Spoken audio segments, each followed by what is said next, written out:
Okay, so now we're going to go through the Sil Tao form for you, and I'm just going to guide you through it once again so that you can not only copy the movements but also listen to the words to help you to nail the precise shapes and sequence. Okay. Feet together, back nice and straight. Bring your fists up to your side. Bend your knees slightly. Point the toes outward and the heels outward so you have that nice triangulated stance. Knees should be softly bent, spine upright, and you shouldn't feel too low and tense in your stance. Now, from here, bringing your left hand up on top of your right, coming down and forward for a double chit sao. Hands rising up in front of you for double dai sao to fists and back. Now bring your left fist into your center line and reaching straight forward into a completely straightened arm. Flatten the palm, point the fingers up to the side, down into a fist and back. Same on the opposite side, so right hand comes to your center, reaching forward down the center line. Flatten the palm, circle the hand to a fist and back. Your left palm opens up for Tan Sao.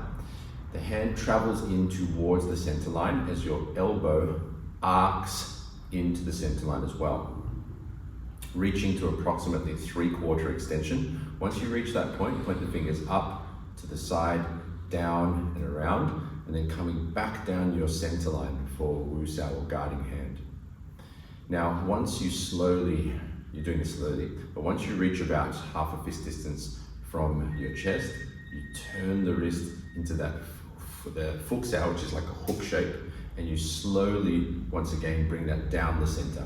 Elbow arcs behind the wrist into the center line to about 3/4 extension. Flatten the palm, circling the hand once again, and coming back down through the center for Wu Sao, for guard hand.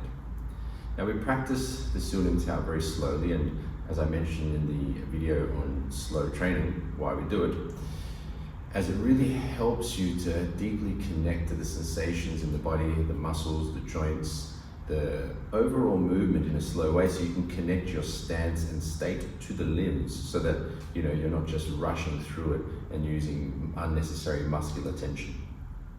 Okay, reaching 3/4 extension again, flatten the palm, circle the hand, coming back down through the center.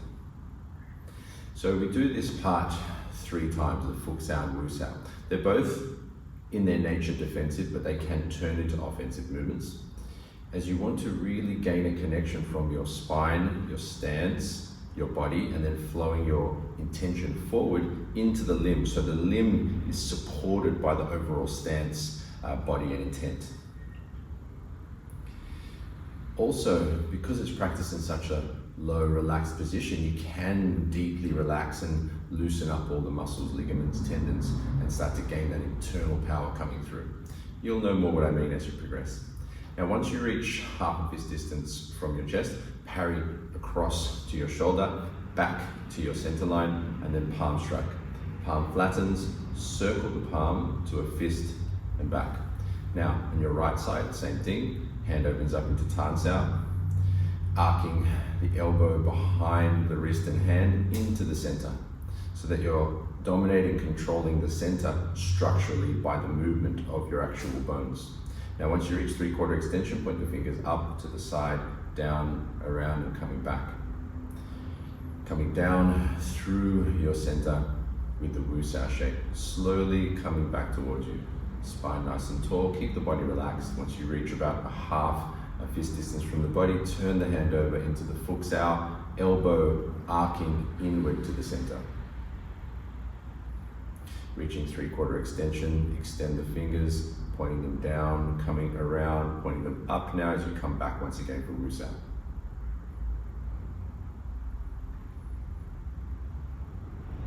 Wrist turns to bring the hand back into the Fu Sao position, elbow arcs into the center, spine tall, sinking down, and the rotation of the shoulder joint is the main driver of this movement, but there is also movement in the elbow joint as well.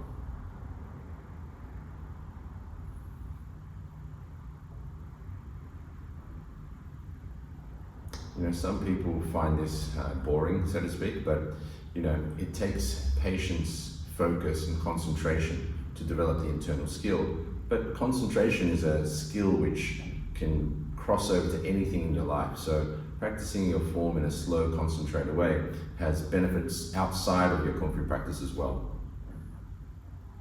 Slowly coming back, spine nice and tall, the shoulders turning to bring the hand back towards your center, half a fist distance from your body, and then you parry it across to your shoulder, back to your center line, and then down the center for a palm strike. Palm flattens, circle the palm to a fist, and back. Now you open up your left palm pointing down and come down on your side. Same on the other side. Hands come behind, palm striking down and backwards, and coming around the front, thumbs gently touching as you palm strike down in front of you. Your left arm comes up over your right, and then you open up for side slashing movement, then your right hand comes back over your left. Fingers point up to the sky as you now cut down to the hands are about parallel to the floor in a triangular formation. From here, the palms turn to face down and then they draw back towards you, fingers pointing upward as you pierce forward, then your fingers point up to bring the arms down, and then down to bring the arms back up into fists and back. Okay, so that's going through Su Ling Tao guided, part A and B. If you do have any questions about the form at all or about anything, you know where to put them in the comments. Also, if you're, because you know this video is going to be on YouTube, but also in the Wing Chun community. If you're not in the Wing Chun community yet and you're just watching this on YouTube, get into the community. That's where all the discussion is. That's where there's extra courses, videos. That's where you got access to the overall community. That's where all the fun happens. So get into the community and ask questions if you have any, and I look forward to seeing you in the next video.